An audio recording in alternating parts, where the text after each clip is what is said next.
Welcome back everyone. इस video में discuss करेंगे बायोकेमिस्ट्री रिवीजन का पार्ट 3। दो पार्ट्स के अंदर हमने डिस्कस किया था। फर्स्ट पार्ट के अंदर हमने डिस्कस किया था बायोमोलिक्यूल्स के स्ट्रक्चर्स के बारे में, एंड सेकंड पार्ट के अंदर हमने डिस्कस किया था विटामिन्स एंड उसके अलग अलग डेफिशिएंसीज के बारे में। उन सभी वीडियोस के लिंक आपको डिस्क्रिप्शन में ही मिल जाएंगे। तो स्टार्ट करते हैं बायोकेमिस्ट्री रिवीजन पार्ट 3। इसके अंदर हम डिस्कस करेंगे एरोबिक रेस्पिरेशन के अंदर ग्लाइकोलिसिस के बारे में। ग्लाइकोलिसिस के बाद नेक्स्ट आता है सिट्रिक एसिड साइकिल यानी TCA cycle, and third one is the oxidative phosphorylation, या तो हम सिंपली बोल सकते हैं etc electron transport chain oxidative phosphorylation.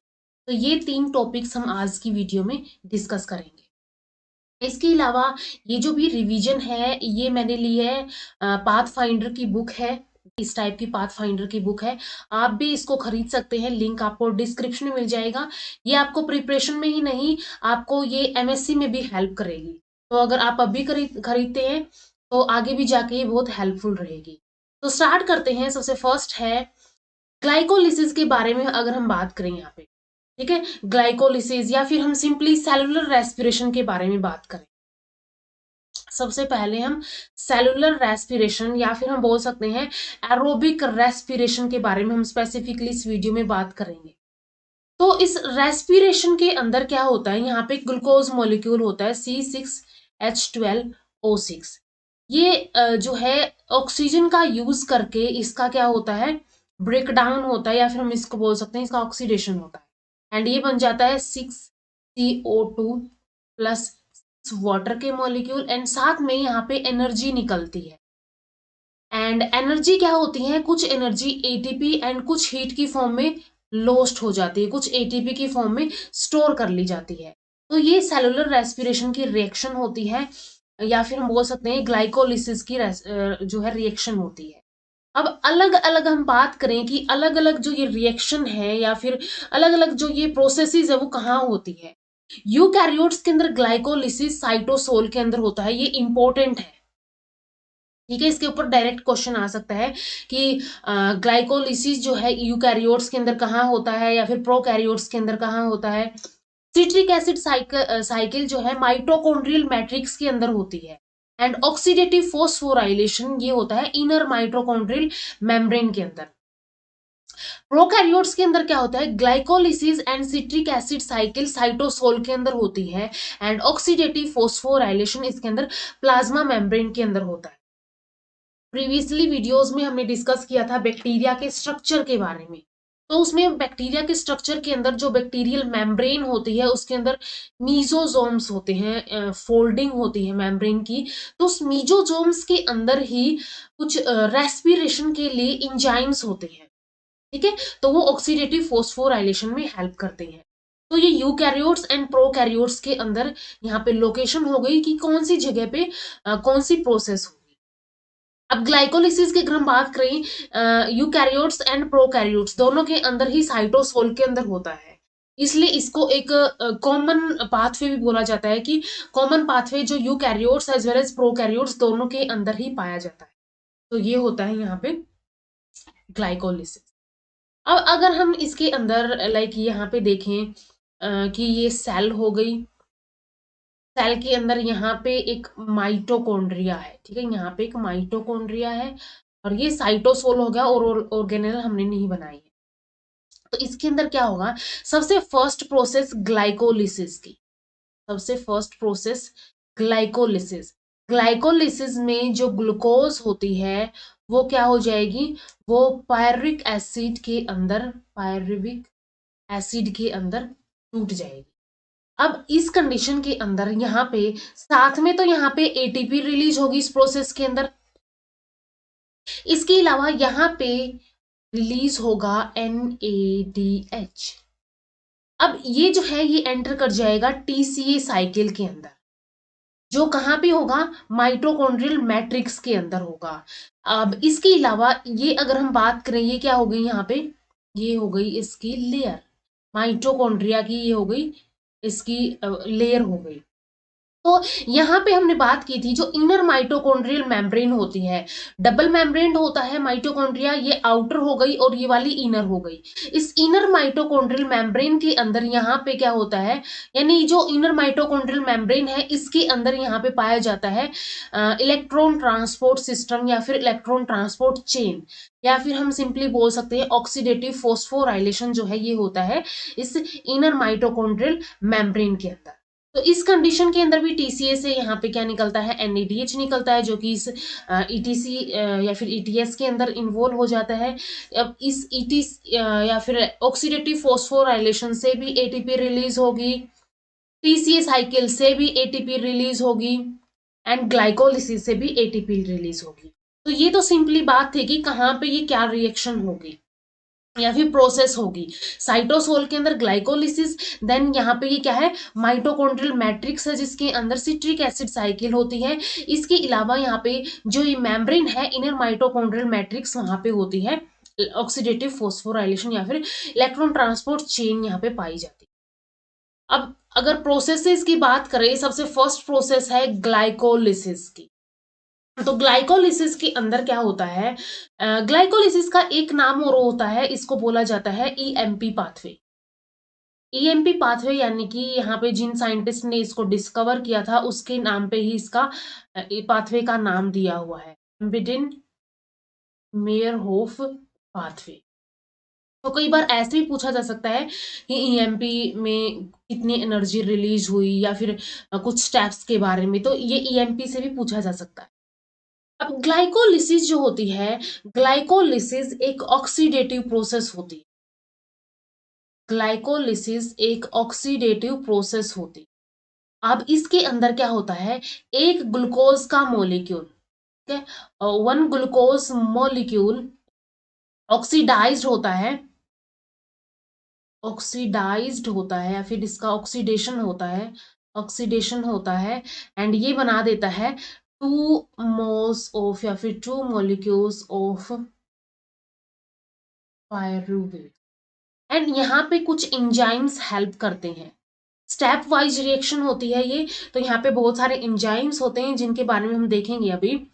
इसके अलावा ग्लाइकोलिसिस होता है साइटोसोल के अंदर एंड ये एक यूनिक पाथवे होता है या फिर कॉमन पाथवे होता है, किसके अंदर, common pathway in prokaryotes and eukaryotes, दोनों के अंदर ही एक कॉमन पाथवे होता है।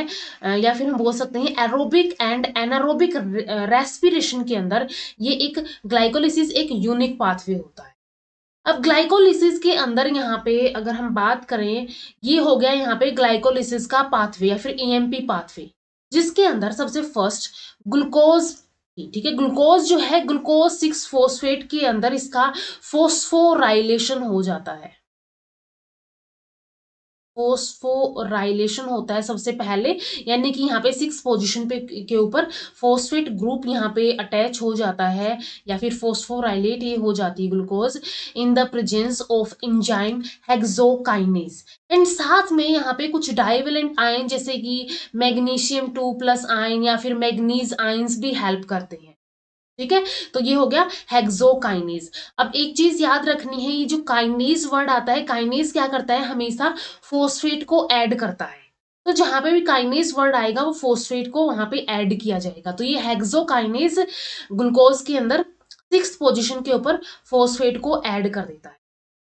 इसके अलावा यहाँ पे क्या होता है, ये जो एटीपी है वो एडीपी के अंदर कन्वर्ट हो जाते हैं, यानी यानी कि यहाँ पे क्या हुआ है, -1 एटीपी, यानी कि यहाँ पे एटीपी का यूज हुआ है। अब ग्लाइकोलिसिस के अंदर भी वैसे ही है जैसे हम प्रिपरेशन करते हैं कि हमने एग्जाम के प्रिपरेशन में हम अपना टाइम या फिर जो है अपनी डेडिकेशन दी, उसके बाद उसका रिजल्ट आएगा। ऐसा ही ग्लाइकोलिसिस के अंदर होता है, पहले हमें क्या होता है, पहले यहाँ पे पहले इनिशियल स्टेप्स के अंदर एनर्जी यूज होती है और फिर फाइनल स्टेप्स जो होंगे वहां पे एनर्जी प्रोड्यूस होगी। तो यहाँ पे 1 एटीपी जो है वो क्या हो जाता है, यूज हो जाता है। अब ये जो एंजाइम हेक्सोकाइनेज है, कुछ सेल्स होती है जैसे कि हिपेटोसाइट्स, हिपेटोसाइट्स एंड जो बीटा सेल्स होती है, बीटा सेल्स ऑफ पेनक्रियास, इनके अंदर भी एक टाइप का हेक्सोकाइनेज होता है एंड उस हेक्सोकाइनेज को यहाँ पे बोला जाता है ग्लूकोकाइनेज।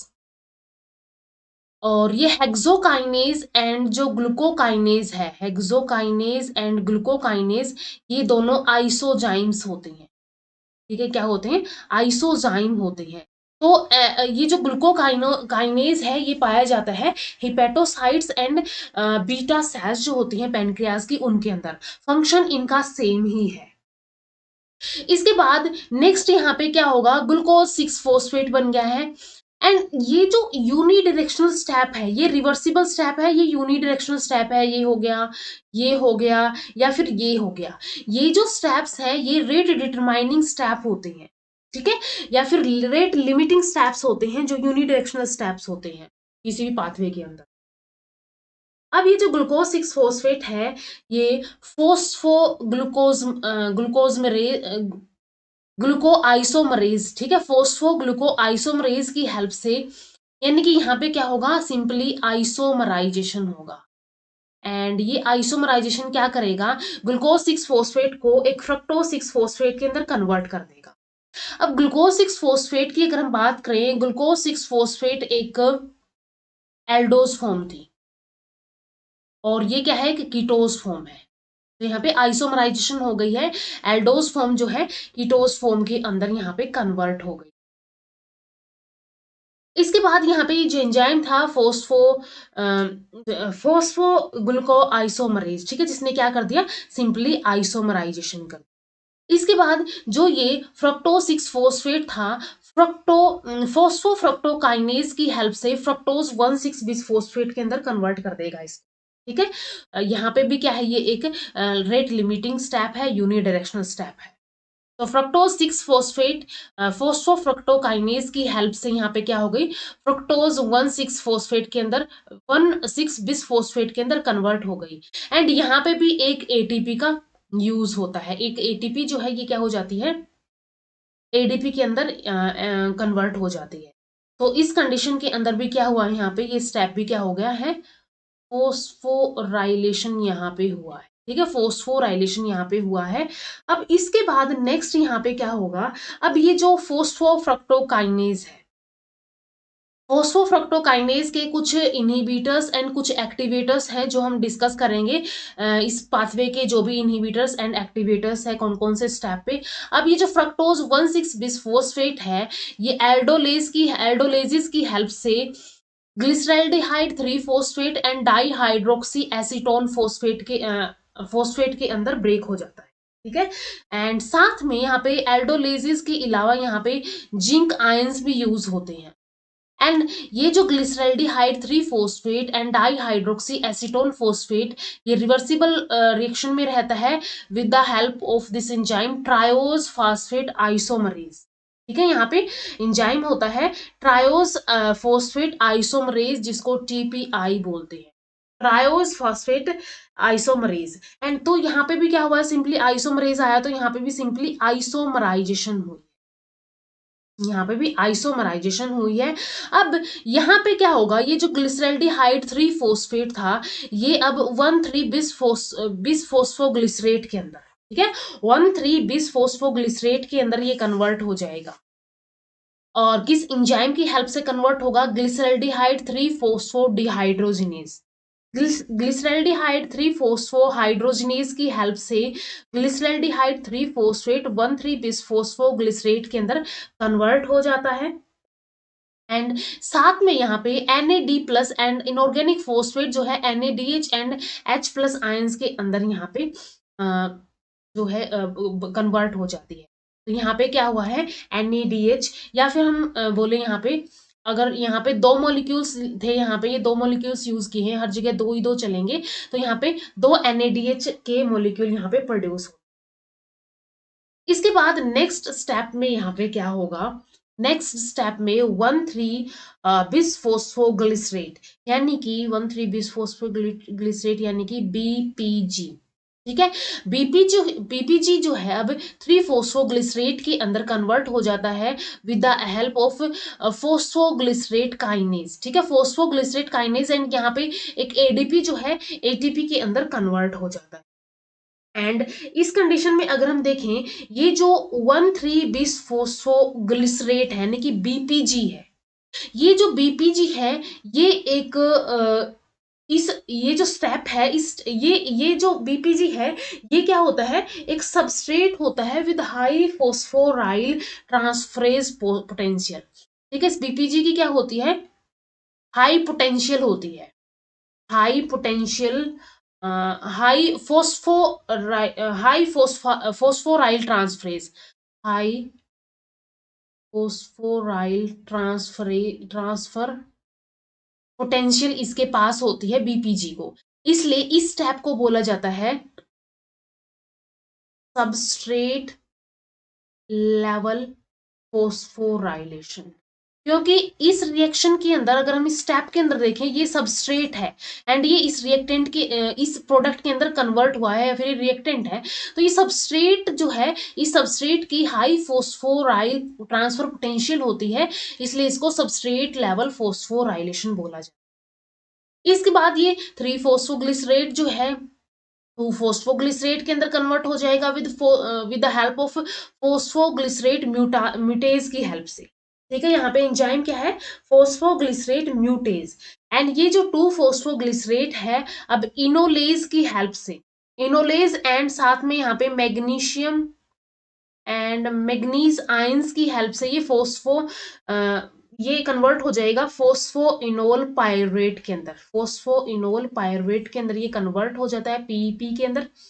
एंड ये जो फोस्फोइनोल पायरेट है ये क्या करता है, एंड साथ में यहाँ पे इस स्टेप के अंदर 2 वाटर मॉलिक्यूल्स भी निकलते हैं, एंड इसके बाद ये जो फोस्फोइनोल पायरेट था ये क्या हो जाता है, ये पायरेट काइनेज की हेल्प से पायरेट के अंदर कन्वर्ट हो जाता है, एंड यहाँ पे भी एक एटीपी मॉलिक्यूल बनता है, एक नहीं यहाँ पे 2 एटीपी मॉलिक्यूल बनते हैं। एंड ये जो स्टेप है इस स्टेप को भी बोला जाता है substrate level phosphorylation, substrate level phosphorylation इस स्टेप को भी बोला जाता है, क्योंकि इसके अंदर जो ये फोस्फोइनोल पायरेट है या फिर पीईपी है, इसके पास हाई फोस्फोराइल ट्रांसफर पोटेंशियल होती है। अब इसके अंदर अगर हम यहाँ पे देखें कि ये तो सिंपली यहाँ पे क्या होगा, सिंपली ये पाथवे हो गया, फोस्फोराइलेशन हुआ, आइसोमराइजेशन हुआ, फिर इस यहाँ पे सबस्ट्रेट लेवल फोस्फोराइलेशन हुआ, एंड फाइनली यहाँ पे पायोरेट बन जाते हैं, 2 मॉलिक्यूल ऑफ या फिर 2 मोल्स ऑफ पायोरेट यहाँ पे बन जाते हैं एक ग्लूकोज से। अब इसके बाद इस पूरे पाथवे के अंदर अगर हम यहाँ पे देखें कि कौन कौन से ऐसे स्टेप हैं जो यहाँ पे रिएक्शन को इनहिबिट करते हैं एंड एक्टिवेट करते हैं। इनहिबिटर्स क्या है एंड एक्टिवेटर्स क्या है, ये इंपॉर्टेंट है, पूछा जाता है। एंजाइम्स भी इंपॉर्टेंट है, कौन से स्टेप को कौन सा एंजाइम कैटालाइज कर रहा है, साथ में यहाँ पे इनहिबिटर या फिर कौन सा यहाँ पे एक्टिवेट कर रहा है। अब यहाँ पे अगर हम देखें हेक्सोकाइनेज को, ये जो ग्लूकोज 6 फोस्फेट है अगर ये ज्यादा बन जाता है तो इस हेक्सोकाइनेज को ही ये इनहिबिट कर देता है। ठीक है, इस हेक्सोकाइनेज को, ये जो यहाँ पे साइन है, ये साइन हम यूज कर रहे हैं, ये होता है इनहिबिट का साइन। ठीक है, ये वाला साइन, ये नहीं, ये वाला साइन क्या है, इनहिबिट का साइन है, और अगर हम ऐसे साइन यूज करते हैं तो वो एक्टिवेट का साइन है। तो ये क्या कर देता है यहाँ पे, इस अगर ग्लूकोज 6 फोस्फेट इनफ बन गया है तो ये हेक्सोकाइनेज को इनहिबिट कर देता है कि हेक्सोकाइनेज को और ज्यादा यहाँ पे इस स्टेप को कैटालाइज नहीं करना है। इसके अलावा यहाँ पे नेक्स्ट यहाँ पे आता है फोस्फोफ्रक्टोकाइनेज। फोस्फोफ्रक्टोकाइनेज ये वाला जो एंजाइम है, ठीक है, ये वाला एंजाइम जो है ये इसके जो इनहिबिटर्स होते हैं, एक एलोस्टेरिक एंजाइम है, सिट्रेट एंड एटीपी। एटीपी भी हाई कंसंट्रेशन में अगर है, यानी कि एटीपी इनफ हाई कंसंट्रेशन में बन गई है तो ये स्टेप है ये इनहिबिट कर दिया जाएगा। ठीक है, सिट्रेट एंड एटीपी अगर हाई कंसंट्रेशन के अंदर बन गई है तो ये स्टेप जो है फोस्फोफ्रक्टोकाइनेज एंजाइम इनहिबिट कर दिया जाएगा और ये स्टेप रुक जाएगा। इसके अलावा fructose 2,6 bisphosphate, fructose 2,6 bisphosphate and fructose 6 phosphate, and साथ में यहाँ पे एएमपी एडिनोसिन मोनोफोस्फेट, अगर ये यहाँ पे ये जो यहाँ पे हम बोल सकते हैं ये क्या करते हैं, ये एक्टिवेटर्स है, ये इस स्टेप के एक्टिवेटर है। अगर ये चीजें यहाँ पे प्रेजेंट होती हैं तो ये क्या करती है, फोस्फोफ्रक्टोकाइनेज को एक्टिवेट करती है। इसके अलावा नेक्स्ट यहाँ पे अगर हम बात करें, नेक्स्ट यहाँ पे है glyceraldehyde 3 phosphate dehydrogenase, this one, ये एंजाइम, ठीक है। फर्स्ट ये था, सेकंड एंड थर्ड ये एंजाइम।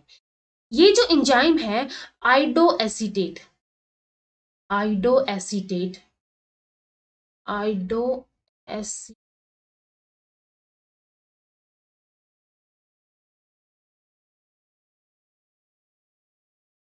यहाँ पे आइडोएसीटेट, आइडोएसीटेट यहाँ पे क्या करता है, इस ग्लिसरल्डिहाइड 3 फोस्फो डिहाइड्रोजनेज को इनहिबिट करता है। एंड तो ये इनहिबिट यहाँ पे अगर आइडोएसीटेट पाया जाता है, प्रेजेंट होता है, तो ये ग्लिसरल्डिहाइड 3 फोस्फेट डिहाइड्रोजिनेज को इनहिबिट कर देता है। एंड इसके अलावा यहाँ पे जो इनोलेजिस है, इनोलेजिस एंजाइम अगर यहाँ पे फ्लोराइड प्रेजेंट है, फ्लोराइड है, ये फ्लोराइड क्या करता है, इस स्टेप को या फिर इस एंजाइम को, इनोलेजिस को इनहिबिट कर देता है। And last one is the pirate kinase, pirate kinase की अगर हम बात करें, पायरेट काइनेज, पायरेट काइनेज के लिए यहाँ पे कुछ एक्टिवेटर्स एंड कुछ इनहिबिटर होते हैं। तो अगर हम यहाँ पे बात करें कि इनहिबिट कौन करता है, इसको इनहिबिट करने के लिए अगर यहाँ पे एसिटाइल, एसिटाइल कोएंजाइम ए यहाँ पे अगर है, साथ में अगर एटीपी ज्यादा बन गई है, हाई कंसंट्रेशन के अंदर है, तो ये स्टेप क्या कर देते हैं, इस पायरेट काइनेज को इनहिबिट कर देते हैं। ये जो रिएक्शन है, ये जो स्टेप है, ये यहाँ पे क्या हो जाता है, रुक जाता है। इसके अलावा इसके कुछ एक्टिवेटर्स होते हैं। एक्टिवेटर्स की अगर हम बात करें, एक्टिवेटर्स जैसे कि यहाँ पे होते हैं फ्रक्टोज 1, फ्रक्टोज 1,6 बिसफोस्फेट एंड एएमपी, ये क्या कर देते हैं, ये पायरेट काइनेज को एक्टिवेट करने में हेल्प करते हैं।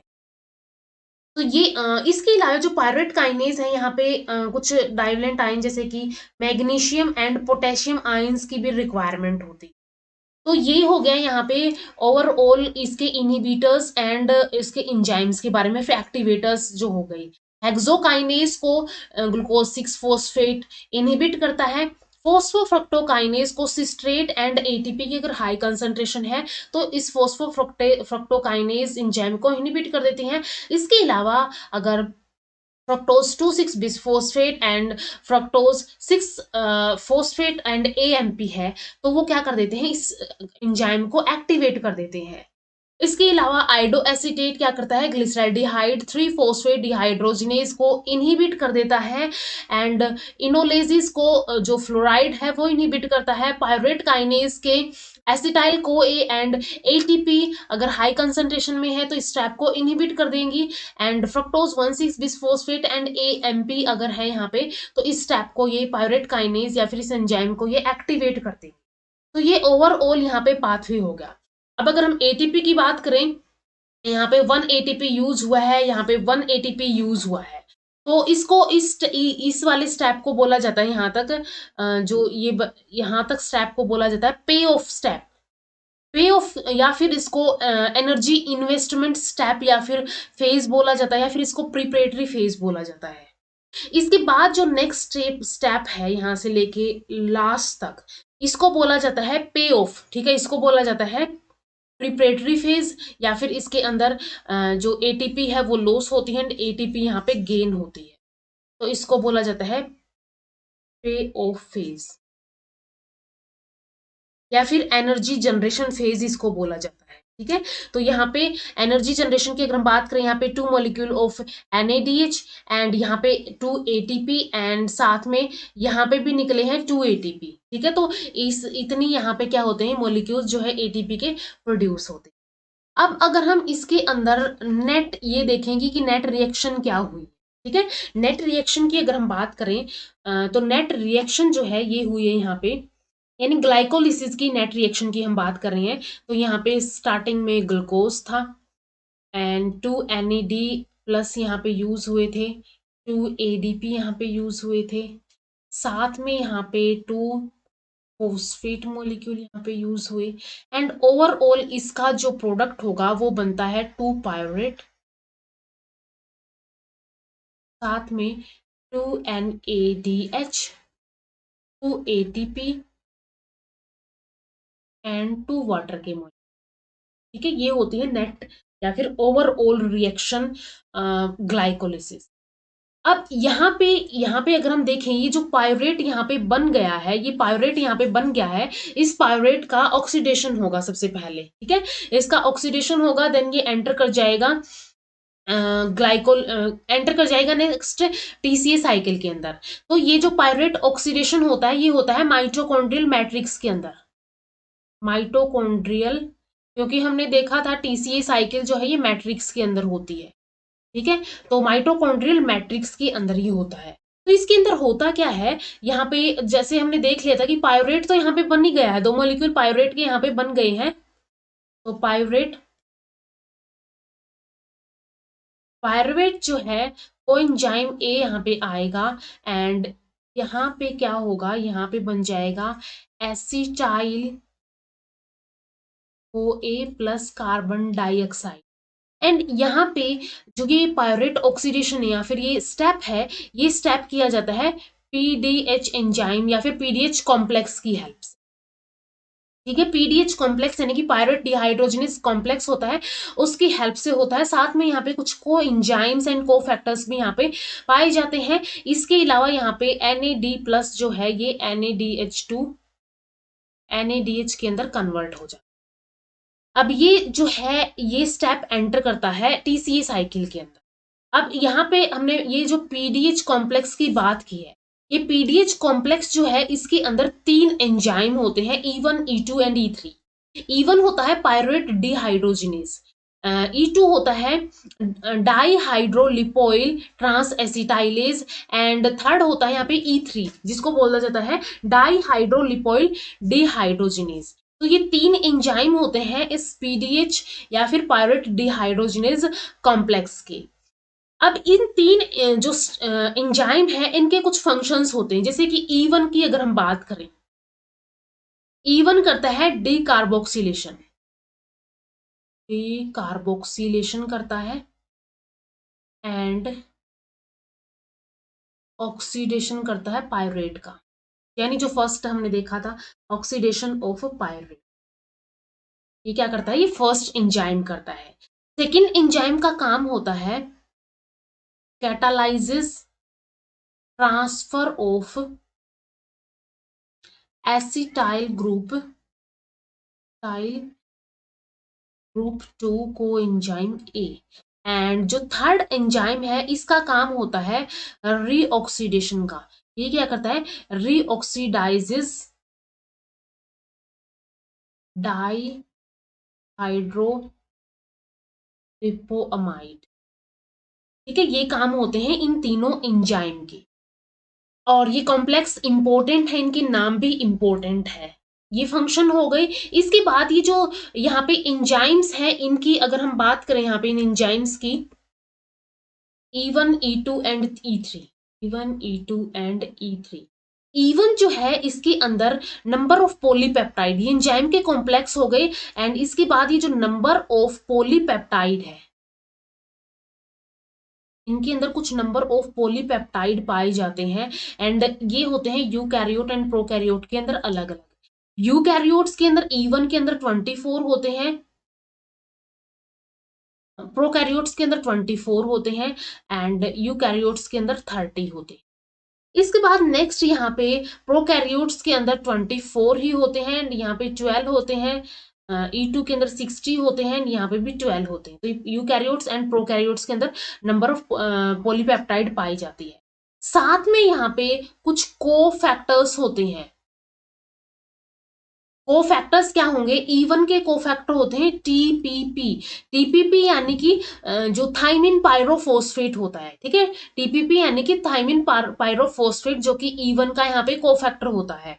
E2 एंजाइम की अगर हम बात करें, इसका कोफैक्टर होता है लिपोइक एसिड एंड को एंजाइम ए। एंड जो E3 एंजाइम है, इसके अंदर इसका कोफैक्टर होता है NAD प्लस एंड FAD। ये होते हैं इनके कोफैक्टर। इसके बाद नेक्स्ट यहाँ पे अगर हम देखें कि कैसे यहाँ पे जो ये साइकिल है ये होगी, यानी कि ये जो पूरी की पूरी अगर हम साइकिल की बात करें, यहाँ तक हमारा जो है पायरुवेट बन गया था। पायरुवेट जो है वो बन गया था ग्लाइकोलिसिस के अंदर। ये पायरुवेट जो है पायरुवेट ऑक्सीडेशन यानी और साथ में यहाँ पे PDH कॉम्प्लेक्स की हेल्प से ही बन जाएगा एसिटाइल कोई। ठीक है, और ये एसिटाइल कोई जो है अब ये कोएंजाइम ए के अंदर कन्वर्ट हो जाएगा।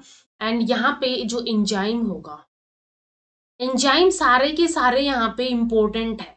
इस स्टेप को कौन सा एंजाइम यहाँ पे कैटालाइज करता है, क्या यहाँ पे इनिबिटर होता है, ये सारी चीजें यहाँ पे इन पाथवेज के अंदर इंपॉर्टेंट होती है।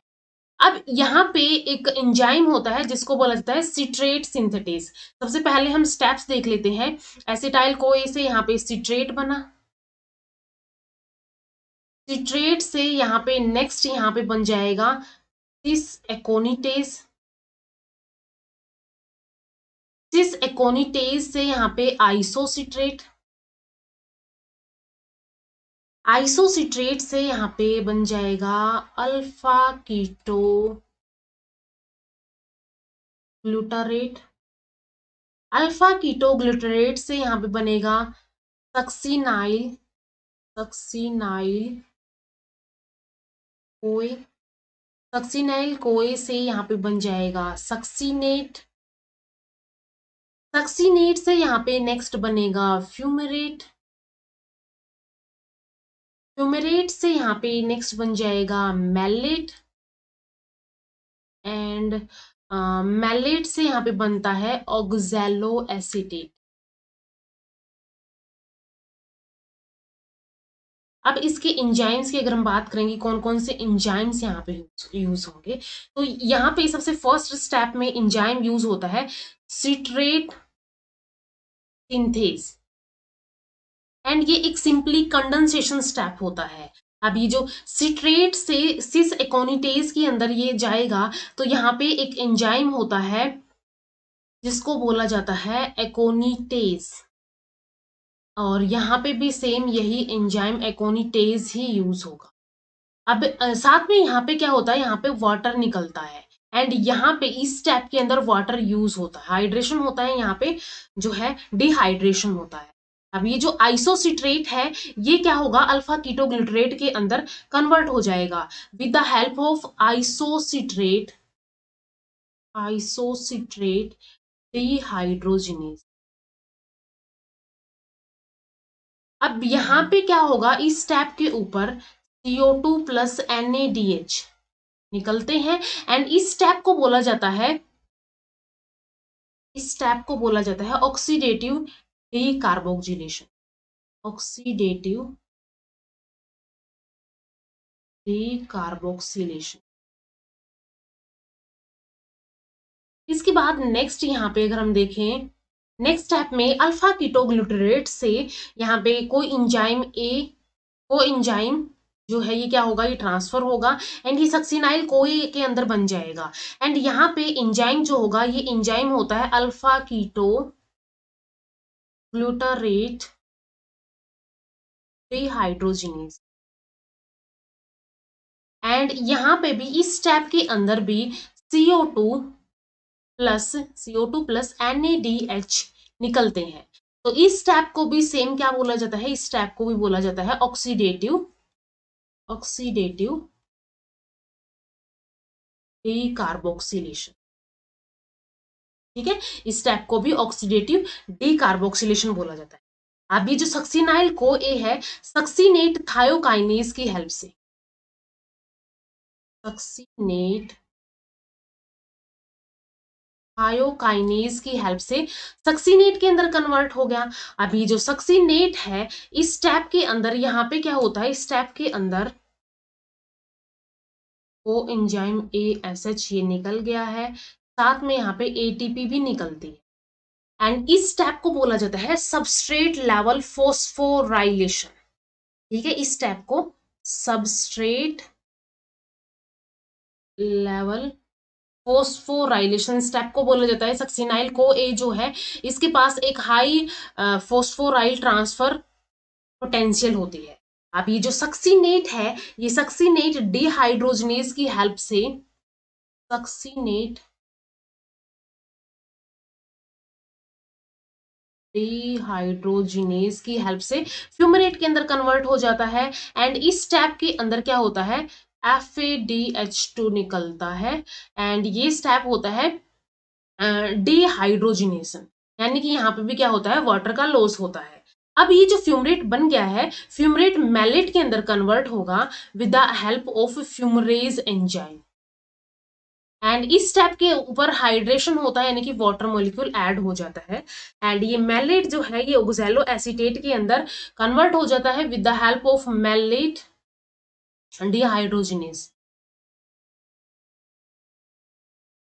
एंड इस स्टेप के अंदर NADH यहाँ पे निकलता है। एंड ये स्टेप कैसा होता है, ये स्टेप यहाँ पे डिहाइड्रोजिनेशन का स्टेप ये। तो ये सारे स्टेप्स हो गए और ये इनके एंजाइम्स हो गए। ठीक है, ये सारे स्टेप्स एंड इनके एंजाइम हो गए TCA या फिर क्रैब साइकिल या फिर सिट्रिक एसिड साइकिल।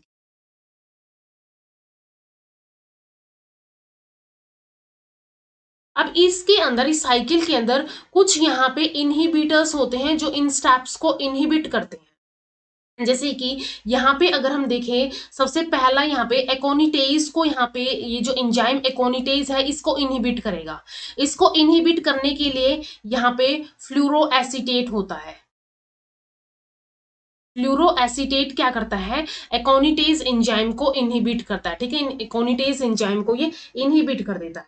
इसके अलावा नेक्स्ट यहाँ पे होता है, इसके अलावा यहाँ पे जो सक्सिनेट डिहाइड्रोजिनेट होता है, इसको सक्सिनेट डिहाइड्रोजिनेज को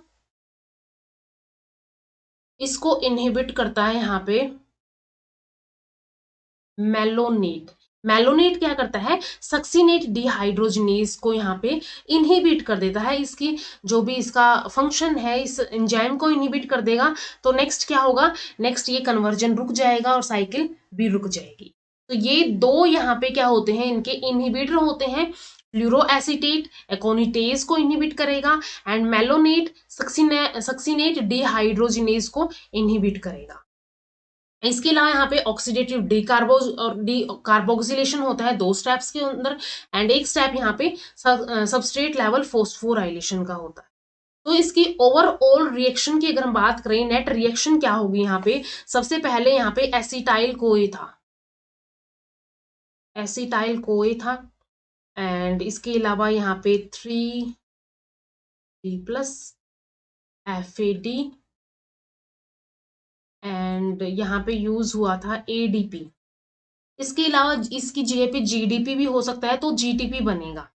तो यहाँ पे एंड साथ में यहाँ पे 3 वाटर के मॉलिक्यूल, तो ये बना देता है यहाँ पे जो ओवरऑल बनेगा 2 कार्बन डाइऑक्साइड प्लस 3 × NADH। साथ में यहाँ पे बनेगा FADH2 एंड यहाँ पे बनेगी ATP अगर ADP है, अगर यहाँ पे GDP था तो GTP बन जाएगी। एंड साथ में यहाँ पे वाटर में। तो ये ओवरऑल रिएक्शन होती है यहाँ पे सिट्रिक एसिड साइकिल की। तो ये हो गई यहाँ पे सिट्रिक एसिड साइकिल, जिसके अंदर एंजाइम्स और उसके इनहिबिटर्स इंपॉर्टेंट है। साथ में यहाँ पे जो यहाँ पे जैसे कि इस स्टेप के ऊपर NADH रिलीज हुआ, इसके ऊपर हुआ, यहाँ पे इस स्टेप के ऊपर हुआ, यहाँ पे FADH2, यहाँ पे ATP। तो ये स्टेप्स भी क्या हो गए, इंपॉर्टेंट हो गए। तो ये हो गई सिट्रिक एसिड साइकिल। नेक्स्ट जो है सिट्रिक एसिड साइकिल के बाद फाइनल यहाँ पे आता है ऑक्सीडेटिव फोस्फोराइलेशन। ठीक है, हमने देखा था ग्लाइकोलिसिस साइटोसोल के अंदर होगा। फिर यहाँ पे नेक्स्ट क्या होगी, सिट्रिक एसिड साइकिल होगी माइटोकॉन्ड्रियल मैट्रिक्स के अंदर। एंड नेक्स्ट होगा ऑक्सीडेटिव फोस्फोराइलेशन। ये होता है जो इनर माइटोकॉन्ड्रियल मेम्ब्रेन होती है। तो ऑक्सीडेटिव फॉस्फोराइलेशन एक प्रोसेस होती है जिसके through ATP synthesis is coupled to the movement of electron. ठीक है, यहाँ पे एटीपी सिंथेसिस होता है और किसके थ्रू होता है, ये यहाँ पे इलेक्ट्रॉन्स की मूवमेंट होती है through the mitochondrial electron transport chain. ठीक है, माइटोकॉन्ड्रियल इलेक्ट्रॉन ट्रांसपोर्ट चेन की यहाँ पे क्या होती है, इसके थ्रू मूवमेंट होती है इलेक्ट्रॉन्स की, एंड यहाँ पे साथ में कंजप्शन होता है ऑक्सीजन का। ऑक्सीडेटिव फॉस्फोराइलेशन के दो कंपोनेंट होते हैं, इलेक्ट्रॉन ट्रांसपोर्ट चेन एंड कीमियोसिस। तो सबसे पहले यहाँ पे देखेंगे इलेक्ट्रॉन ट्रांसपोर्ट चेन के बारे में। तो इलेक्ट्रॉन ट्रांसपोर्ट चेन के अंदर क्या होता है, चार यहाँ पे कॉम्प्लेक्स पाए जाते हैं इलेक्ट्रॉन ट्रांसपोर्ट चेन के अंदर, इंपॉर्टेंट है और इनके नाम भी इंपॉर्टेंट है। कॉम्प्लेक्स 1 जिसको बोला जाता है NADH कोएंजाइम Q रिडक्टेज या फिर NADH डिहाइड्रोजिनेज। कॉम्प्लेक्स 2 इसको बोला जाता है succinate coenzyme Q reductase. Complex 3 इसको बोला जाता है coenzyme Q cytochrome C reductase या फिर साइटोक्रोम BC1 कॉम्प्लेक्स। कॉम्प्लेक्स 4 इसको बोला जाता है साइटोक्रोम C ऑक्साइडेज।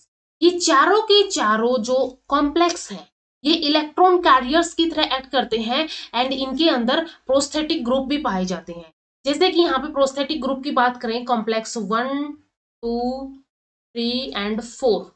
तो इन स्टेप्स के ऊपर क्या होगा, ये जो कॉम्प्लेक्स 1 है ये 46 सब यूनिट यहाँ पे पाई जाती है इसकी। कॉम्प्लेक्स 2 के अंदर 4, 3 के अंदर 11 एंड 4 के अंदर 13 सब यूनिट पाई जाती है। अब कॉम्प्लेक्स 1 है, इसके अंदर एक प्रोस्थेटिक ग्रुप होता है FMN या फिर यहाँ पे FMN एंड FES यहाँ पे होता है। कॉम्प्लेक्स 2 है, इसके अंदर FAD एंड FES होता है। कॉम्प्लेक्स 3 के अंदर हीम एंड FES होता है एंड कॉम्प्लेक्स 4 के अंदर हीम एंड कॉपर होता है। तो ये इनके प्रोस्थेटिक ग्रुप्स होते हैं। तो ये एंजाइम क्या करते हैं, एक यहाँ पे प्रोस्थेटिक ग्रुप होता है, एक यहाँ पे नॉन प्रोस्थेटिक पार्ट होता है, इनकी हेल्प से पूरा कॉम्प्लेक्स बनता है एंड फिर ये एक्टिव होता है एंड ये अपना फंक्शन परफॉर्म करता है इलेक्ट्रॉन ट्रांसपोर्ट चेन के अंदर। अब यहाँ पे क्या होता है, जो भी कैरियर है, जितने भी कैरियर हैं वो इलेक्ट्रॉन को एक्सेप्ट करते हैं। ठीक है, इलेक्ट्रॉन को एक्सेप्ट करके नेक्स्ट स्टेप के ऊपर भेजते हैं।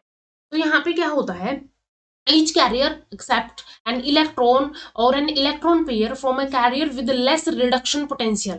जिसकी कम रिडक्शन पोटेंशियल होती है उससे ये एक इलेक्ट्रॉन को एक्सेप्ट करते हैं एंड जिसकी ज्यादा रिडक्शन पोटेंशियल होती है उसको ट्रांसफर कर देते हैं ये complex. Thus reduction potential of electron carriers favour unidirectional flow from NADH and FADH to oxygen. तो इस वजह से यहाँ पे क्या होता है, यूनिडायरेक्शनल फ्लो होता है। ठीक है, जो इलेक्ट्रॉन जो रिडक्शन है, जो हाई से एक लेस रिडक्शन पोटेंशियल टू ये ट्रांसफर की जाते हैं मोर रिडक्शन पोटेंशियल से, इसलिए इनका जो ट्रांसफर है वो भी क्या होता है, यूनिडायरेक्शनल होता है। NADH then FADH to oxygen को ये फाइनली चले जाते हैं ऑक्सीजन के पास।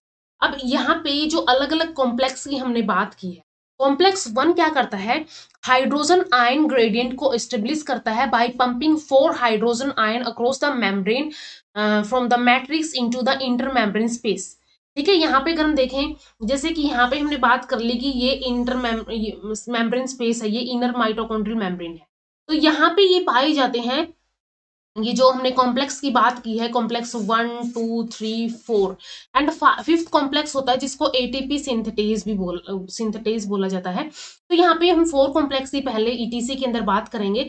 तो इसके अंदर यहाँ पे सबसे पहले क्या होता है, अब इस साइड से ये मैट्रिक्स है एंड इस साइड से इधर साइड यहाँ पे क्या किए जाते हैं, पहले तो इधर साइड हाइड्रोजन आयन पंप किए जाते हैं और जब हाइड्रोजन आयन इनसे पंप होके वापिस से यहाँ पे ये भेज दिए जाते हैं ATP सिंथेटेज की हेल्प से एंड यहाँ पे ATP का सिंथेसिस होता है। तो सबसे पहले यहाँ पे क्या होता है, मैट्रिक्स टू इन जो इंटर मेम्ब्रेन स्पेस है उसके अंदर भेजे जाते हैं। अब कॉम्प्लेक्स 2 क्या करता है, रिसीव करता है FADH2 which bypass complex 1 and delivers electron directly to the electron transport chain. And इसके बाद एक यूबिक्विनोन आता है जिसको क्यू बोला जाता है। क्यू यहाँ पे क्विनोन के लिए स्टैंड करता है। ये एक्सेप्ट करता है इलेक्ट्रॉन्स को from both the complex 1 and 2। ठीक है, कॉम्प्लेक्स 1 एंड 2 दोनों से ये क्या करता है, दोनों से ही ये इलेक्ट्रॉन्स को एक्सेप्ट करता है एंड ये भेज देता है फिर कॉम्प्लेक्स 3 के अंदर। ठीक है, दोनों की कॉम्प्लेक्स 3 के अंदर भेज देता है। कॉम्प्लेक्स 3 क्या करता है, pumps protons through the membrane and passes its electron to cytochrome C. अब साइटोक्रोम सी को ये भेज देता है, यहाँ पे साइटोक्रोम सी होता है उसको ये भेज देता है 3 वाला, एंड ये चले जाते हैं फिर 4 कॉम्प्लेक्स को। एंड 4 कॉम्प्लेक्स क्या करता है, यहाँ पे ये ऑक्सीजन को रिड्यूस कर देता है, reduce oxygen then picks up two hydrogen ions from surrounding medium to make water. ये क्या कर देती है, 2 हाइड्रोजन आयन को लेके और ये वाटर को बना देती है। अब यहाँ पे अगर हम इन स्टेप्स के बारे में देखें कि क्या क्या ये स्टेप्स थे, कि किसके अंदर क्या होता है, कॉम्प्लेक्स 1, देन कॉम्प्लेक्स 2, कॉम्प्लेक्स और कॉम्प्लेक्स, एंड यहाँ पे लास्ट में क्या होता है, एटीपी सिंथेटेज होता है। तो इनके अंदर यहाँ पे मेम्ब्रेन अगर हम ड्रॉ कर दें,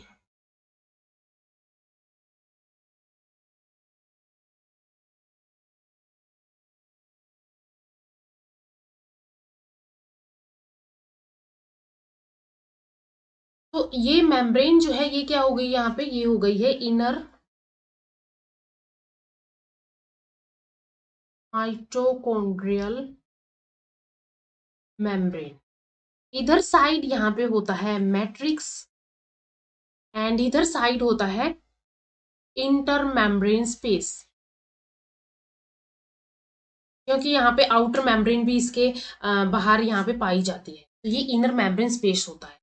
अब यहाँ पे कॉम्प्लेक्स 1 हो गया, 2 हो गया, कॉम्प्लेक्स 3 एंड कॉम्प्लेक्स 4 एंड ये कॉम्प्लेक्स 5 या फिर एटीपी सिंथेज हो गया। अब इसके अंदर सबसे पहले यहाँ पे क्या होगा, यहाँ पे NADH जो था, यहाँ पे NADH plus H plus ion जो थे ये कन्वर्ट हो जाते हैं सबसे पहले NAD प्लस के अंदर, एंड ये क्या कर देते हैं, 2 इलेक्ट्रॉन्स को इस कॉम्प्लेक्स ये रिसीव करता है, एंड फिर ये ट्रांसफर होते हैं FMN एंड देन FES, और फिर ये ट्रांसफर कर दिए जाते हैं, ये ट्रांसफर कर दिए जाते हैं यूबिक्विनोन को। ठीक है, ये यूबिक्विनोन को ट्रांसफर कर दिए जाते हैं। अब ये इलेक्ट्रॉन यहां से ट्रांसफर हुए हैं, साथ में इस कंडीशन के इसके अंदर क्या होता है, यहाँ पे इस स्टेप के अंदर या फिर इस कॉम्प्लेक्स 1 वाले स्टेप के अंदर यहाँ पे क्या होता है, साथ में जो यहाँ पे 2 इलेक्ट्रॉन रिसीव हुए हैं NADH से, एंड ये पास कर दिए जाते हैं फिर को एंजाइम क्यू के अंदर वाया FMN एंड FES के थ्रू। तो इस प्रोसेस की ड्यूरिंग क्या होता है, 4H प्लस आयन जो है ये भी पंप किए जाते हैं matrix to inner membrane space के अंदर। ठीक है, ये जो मैट्रिक्स था, क्योंकि यहाँ पे बहुत सारे H प्लस आयन पाए जाते हैं, तो यहाँ से ये जो H प्लस आयन है ये क्या कर दिए जाते हैं इस इंटर मेम्ब्रेन स्पेस के अंदर, यहाँ पे 4H plus ion 4 hydrogen ion जो है भेज दिए जाते हैं। अब ये जो इलेक्ट्रॉन थे ये चले गए हैं यूबिक्विनोन के अंदर, ये Q4 यहाँ पे क्यूनोन होता है एंड यूबिक्विनोन के अंदर चले गए हैं। अब बात आती है यहाँ पे कॉम्प्लेक्स 2 की। अब हमने देखा था कि कॉम्प्लेक्स 1 एंड कॉम्प्लेक्स 2 के जो भी यहाँ पे इलेक्ट्रॉन होंगे वो यूबिक्विनोन के अंदर जाते हैं, एंड फिर ये कॉम्प्लेक्स 3 के अंदर जाता है। तो कॉम्प्लेक्स 2 के अंदर यहाँ पे क्या होता है, सक्सीनेट जो है ये सक्सीनेट कन्वर्ट होता है फ्यूमेरेट के अंदर। ठीक है, फ्यूमेरेट के अंदर कन्वर्ट होता है, एंड जो FAD होगा फिर ये FAD को इलेक्ट्रॉन जाते हैं यहाँ पे, FAD से नेक्स्ट यहाँ पे जाते हैं FES को, एंड देन ये यूबिक्विनोन को दे दिए जाते हैं। अब ये यूबिक्विनोन क्या करेगा, ये चला जाएगा कॉम्प्लेक्स 3 को, ये जो भी इलेक्ट्रॉन इसने इनसे लिए इन कॉम्प्लेक्स से ये भेज देगा यहाँ पे कॉम्प्लेक्स 3 के अंदर। ठीक है, ये कॉम्प्लेक्स 3 के अंदर यहाँ पे भेज देता है। तो यहाँ पे कोएंजाइम जो क्यू था वो क्या कर लेता है, कोएंजाइम क्यू पिक कर लेता है इलेक्ट्रॉन्स को, इसको कोएंजाइम क्यू भी बोला जाता है यूबिक्विनोन को। तो ये दोनों ही कॉम्प्लेक्स 1 एंड 2 से क्या कर लेता है, पिकअप कर लेता है इलेक्ट्रॉन्स को, एंड ये भेज देता है कॉम्प्लेक्स 3 के पास। अब यहाँ पे कॉम्प्लेक्स 3 के अंदर क्या होता है, यहाँ पे होता है साइटोक्रोम बी। साइटोक्रोम बी क्या करेगा, ये भेज देगा इलेक्ट्रॉन FES, एंड देन ये चले जाएंगे साइटोक्रोम C1 के पास, एंड ये क्या करेगा फिर ये इनको भेज देगा साइटोक्रोम के पास, साइटोक्रोम सी के पास ये भेज देगा। एंड ये साइटोक्रोम सी अब क्या करेगा, ये नेक्स्ट फोर्थ कॉम्प्लेक्स को इलेक्ट्रॉन दे देगा, जो कि सबसे पहले जाएंगे कॉपर ए के पास।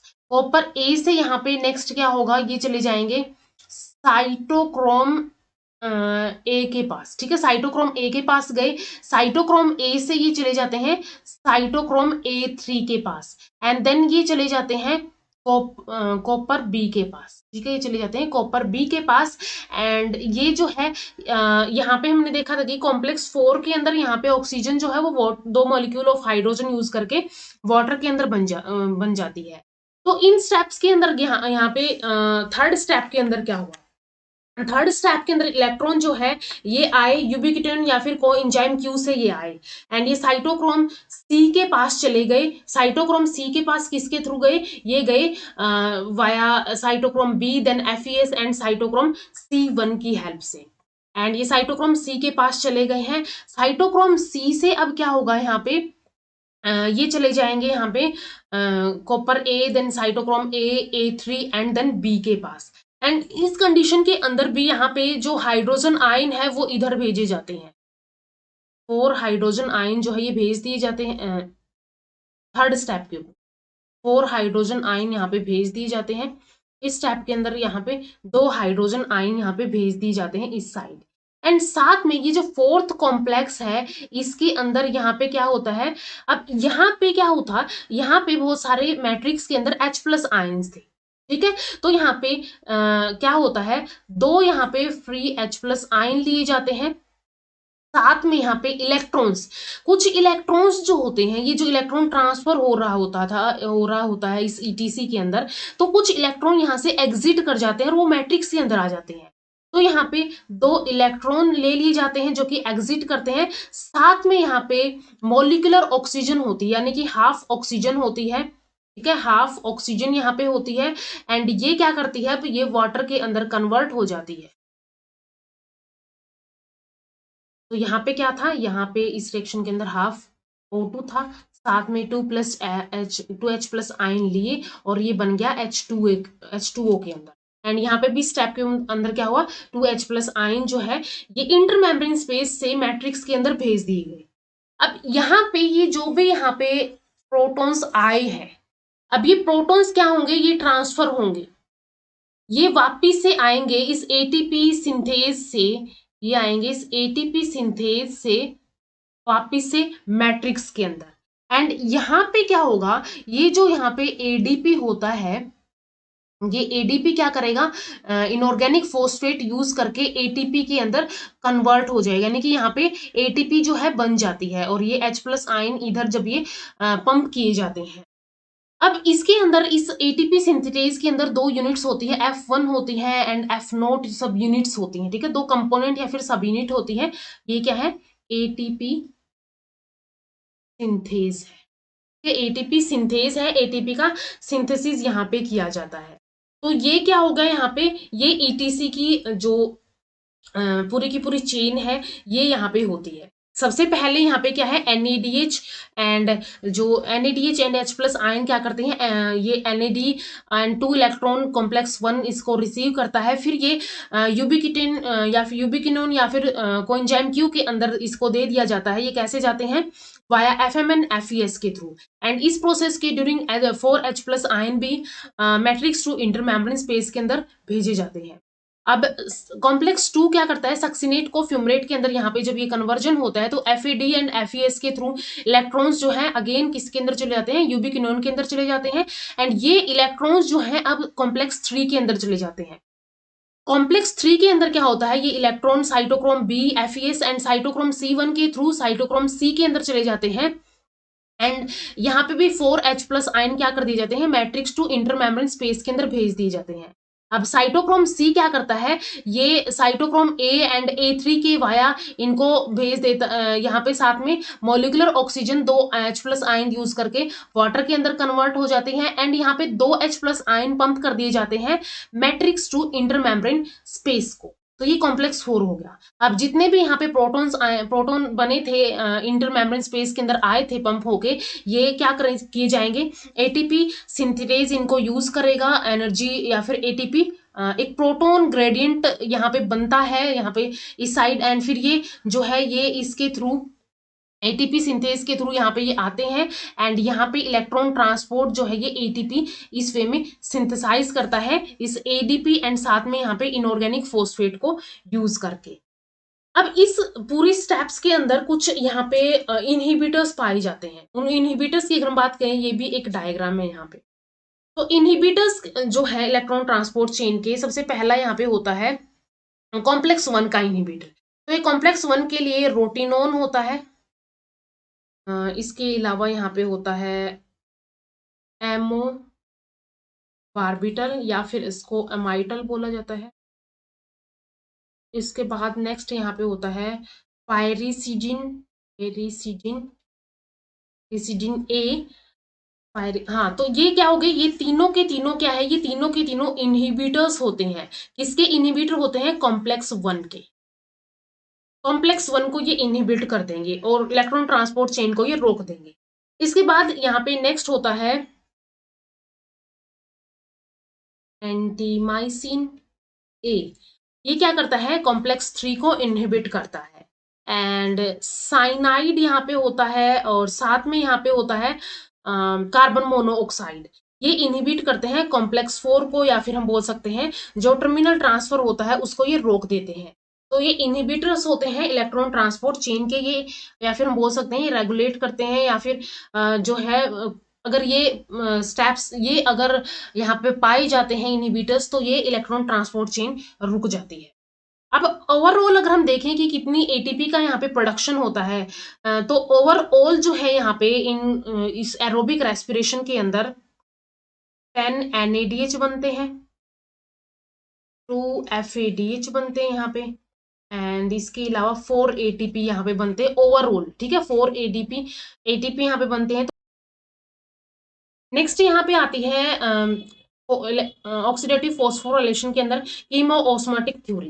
कीमोऑस्मोटिक थ्योरी के अंदर ये मॉडल जो है इसके अंदर बताया गया, energy from electron transport drives, जो एनर्जी होती है इलेक्ट्रॉन ट्रांसपोर्ट की, derives an active transport system which pumps protons out of the mitochondrial matrix into the intermembrane space। पहले क्या किया जाता है, इंटरमेम्ब्रेन स्पेस के अंदर, मैट्रिक्स से इंटरमेम्ब्रेन स्पेस के अंदर प्रोटॉन्स को पंप किया जाता है।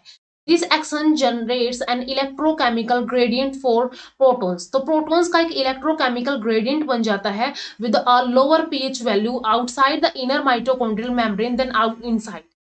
तो यहाँ पे आउटसाइड जो है इनर माइटोकॉन्ड्रियल मेम्ब्रेन की, वहां पे एक लोअर पीएच हो जाती है देन इनसाइड, जिसकी वजह से protons on the outside have a thermodynamic tendency to flow back into the matrix. तो ये क्या हो जाते हैं, ये वापिस से क्या चले जाते हैं, मैट्रिक्स के अंदर चले जाते हैं एज टू इक्वलाइज पीएच को इक्वल करने के लिए। तो जब ये प्रोटॉन जो है वापिस जा रहे होते हैं, फ्लो बैक कर रहे होते हैं मैट्रिक्स के अंदर, the energy is dissipated, some of it being used to drive the synthesis of ATP. तो इसमें कुछ एनर्जी जो है वो इस एटीपी को सिंथेसिस में ही यूज कर ली जाती है।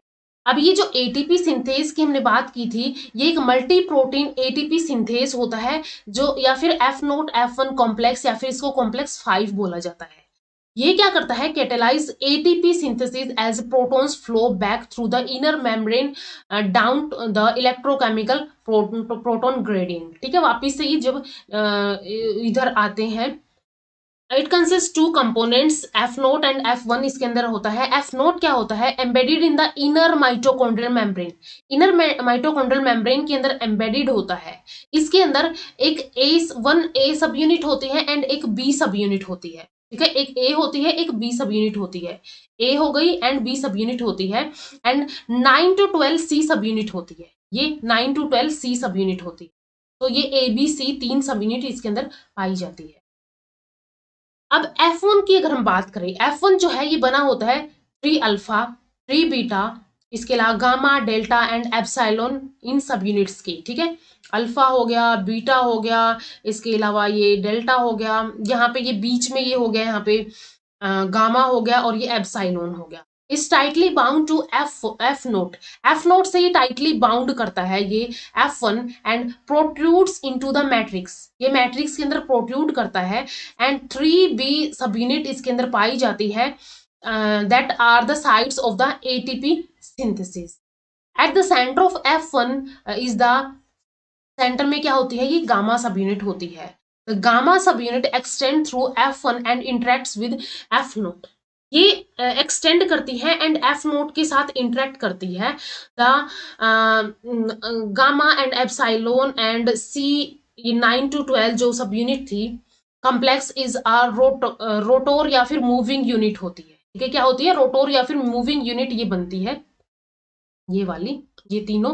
एंड जो बाकी बच गई है AB2 and alpha 3, beta 3 and delta complex is a stator, यानी कि स्टेशनरी यूनिट होती है। ये सिर्फ यही वाली यूनिट क्या करती है, रोटेट करती है।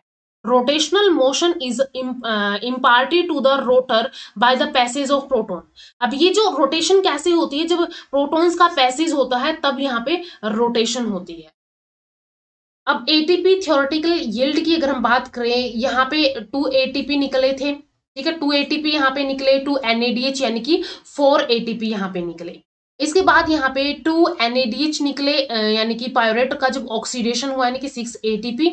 एंड इसके बाद यहाँ पे 2 ATP निकले क्रैब साइकिल के अंदर, 6 NADH यानी कि 18 ATP निकले एंड 2 FADH यानी कि 4 ATP यहाँ पे निकलते हैं and overall 36 total ATP yield यहाँ पे जो है पाई जाती है। तो ये ATP की थ्योरेटिकल यील्ड हो गई। तो यहाँ तक हमने डिस्कस कर लिया है एरोबिक रेस्पिरेशन के अंदर ग्लाइकोलिसिस के बारे में। ग्लाइकोलिसिस के बाद यहाँ पे पायरुवेट का ऑक्सीडेशन हुआ, देन यहाँ पे क्रैब साइकिल या फिर सिट्रिक एसिड साइकिल के अंदर कुछ स्टेप्स आए एंड देन फिर क्या हो गया, फिर यहाँ पे इलेक्ट्रॉन ट्रांसपोर्ट चेन के थ्रू ATP का सिंथेसिस होता है। तो ये यहाँ तक हमने डिस्कस कर लिया है। कुछ और जो टॉपिक्स बच गए हैं बायोकेमिस्ट्री के, वो हम डिस्कस करेंगे नेक्स्ट वीडियो के अंदर। तो इस वीडियो में इतना ही। वीडियो अगर हेल्पफुल लगी हो तो लाइक कीजिए, शेयर कीजिए अपने फ्रेंड्स के साथ एंड चैनल को सब्सक्राइब कर लीजिए। Thank you so much.